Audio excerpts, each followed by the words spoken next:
school, did you get the talk from your mom or dad or maybe both about managing your reputation and being smart about who you hang out with?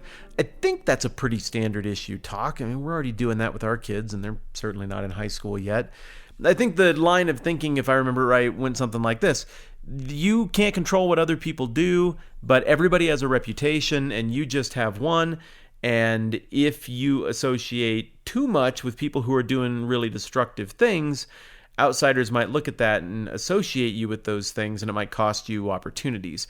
I think it is really good advice, but then I would get that advice from mom and dad, and then we go to church, and we would celebrate all of these stories about Jesus going and hanging out with bad people.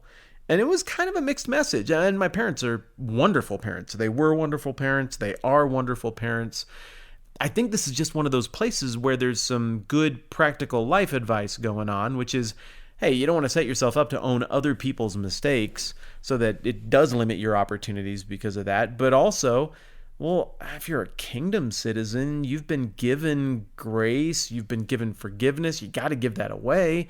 And if you're going to give grace to people and you're going to be redemptive, I mean, that's going to involve hanging out with other people who've got problems, maybe a different list of problems than yourself. It's just one of those things that requires a whole lot of nuance to really sort through.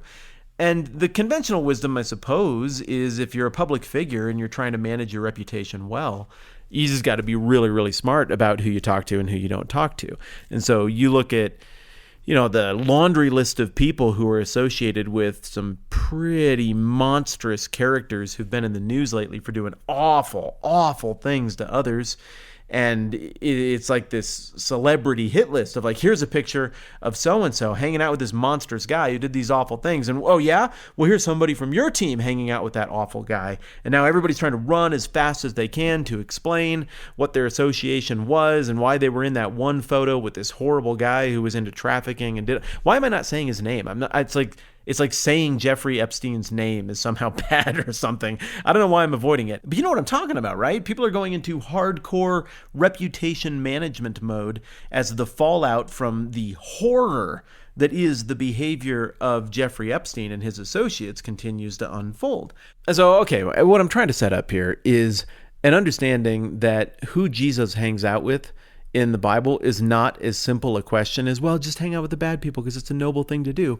Because theoretically, he could shipwreck his effectiveness if he seems to be endorsing things that are bad or if he doesn't thread this social needle the right way. So there's a lot of nuance when we get to passages like the one in Matthew 9, where Jesus is strolling along and he sees one of the most detestable people in all of society, the repugnant cultural other, the publican, the sellout, the snitch, the stooge, the one who sides with the oppressor instead of his own people. And he's like, hey, follow me. And then Matthew got up and followed him. Okay, that's a risk to Jesus' reputation right there. What he's doing is aligning himself with someone whose reputation is going to be contagious. That could rub off on Jesus.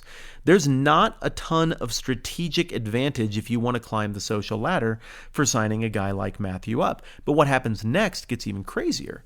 Now think about the social space that Jesus is occupying here. Think about the niche that he's trying to get into if we're going to use market language. He is one of many claimants to the messianic throne of David, but Jesus isn't like them. He's rising above them because he's the total package. He's doing miracles in front of people that are inarguable. He is compassionate and socially. He's on point. He seems to have a really clear understanding of what's going on with everybody. He isn't getting into dumb political situations that are going to shipwreck him early in the game. He seems to want to steer clear of all of that. So there's this tremendous spiritual focus on his part. And he actually has a vision. He has a plan. You go and read about other messianic claimants from around the time of Jesus, before the time of Jesus. There was no game plan. It was like, just get some people to click subscribe and kind of follow or hang out or something. Like, we're not going anywhere. Well, Jesus was going somewhere. There's a kingdom. The kingdom is different from the kingdom that you live in. That's a fake kingdom. It's a lesser kingdom. But there's this truer, realer kingdom, and you're invited to it. And this kingdom is here now, but it's going to be fully here later on. And you get to be ambassadors and citizens and sons and daughters and heirs of this thing, agents of this thing. I mean, there's a call to action here, and it's working, and it's catching on. So if Jesus is going to be in this religious space, he's got to be sensitive to what people expect there a little bit, right? Or they're just going to be turned off and not follow him. So when the call of Matthew wraps up and then we get to verse 10 and we got Jesus going over to his house, things are going to get weird in terms of branding for Jesus. It says, while Jesus was having dinner at Matthew's house, many tax collectors and quote unquote sinners came and ate with him and his disciples. When the Pharisees saw this, they asked his disciples, why does your teacher eat with tax collectors and quote sinners? It's really interesting to me that Matthew is best translated as putting the scare quotes around sinners. I don't know that those actually exist in Greek, but clearly this is a term that had been hurled at Matthew an awful lot, and he and his compatriots knew how to wear it. So you got this really weird meal going on. You have someone who is implicitly claiming to be the Son of God, the Messiah, the heir to David's throne, the heir to the throne of the eternal kingdom. And he's right there, just did a bunch of miracles and stuff, and everybody knows what he's about. Then you have a tax collector, RCO, who just signed up to follow Jesus. Then you have a whole bunch of other RCOs who are buddies with the tax collector, and they haven't decided if they're going to sign up to follow Jesus yet, so they're still doing all the stuff they were doing before with no pretense of reformation from them. And then you've got the enemies, the Pharisees, the teachers of the law, the most legalistic, conservative types. And so this is like your Facebook nightmare. Like if all your friends on Facebook from all of your different communities, the really conservative ones, the really liberal ones, the ones who were super mad about things from this tribe and super mad about things from the other tribe, like here's a living nightmare for you. Imagine that all of those people came to dinner at your house at once. And then you talked about transgenderism, Trump, police brutality, and race issues in America. That's going to be awesome, right? No, it's going to be absolutely horrible. You do not want that dinner. And that's exactly what this dinner is. It's the most volatile possible combination of people that the original audience could have imagined.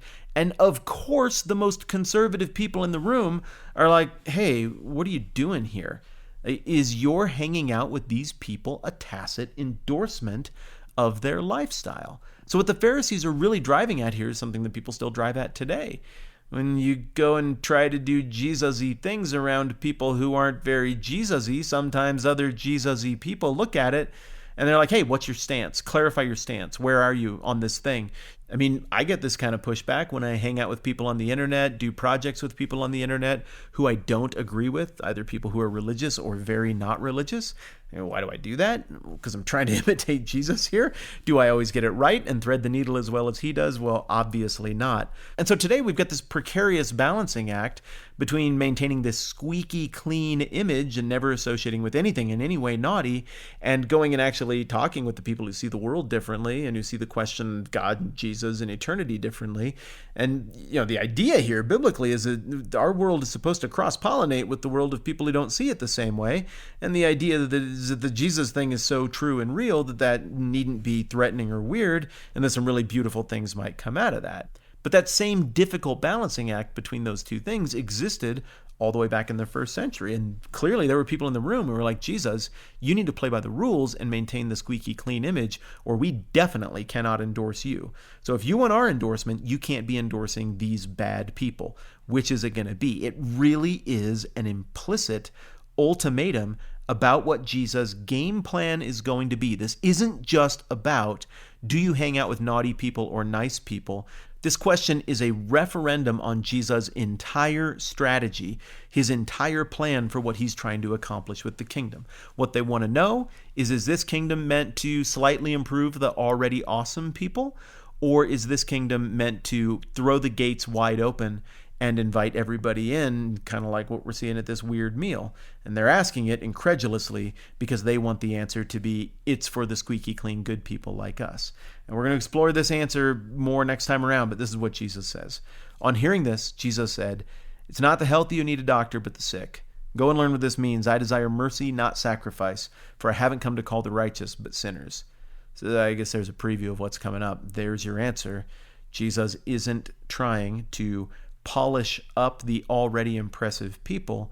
He's trying to connect with exactly the kind of broken, flawed, marginal, outside RCO types that are at this meal.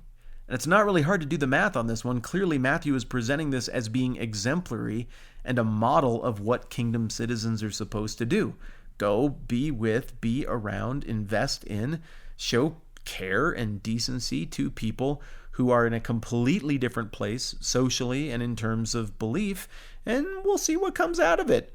In this case, something amazing came out of it. Matthew and the book that Matthew produced.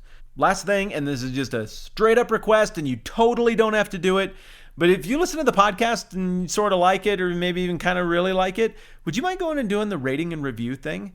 It is amazing every time you guys go and do that in any kind of bulk. A whole new group of people come into the conversation, and every new group of people who've come into the conversation, I like them. They're cool, and they make this whole thing better. So thank you a ton to everybody who has, and thank you to all the rest of you for thinking about maybe doing something like that. And that's where we're going to leave it for now. I appreciate you a ton. I'm Matt. This is the 10-Minute Bible Hour podcast. Let's do this again soon.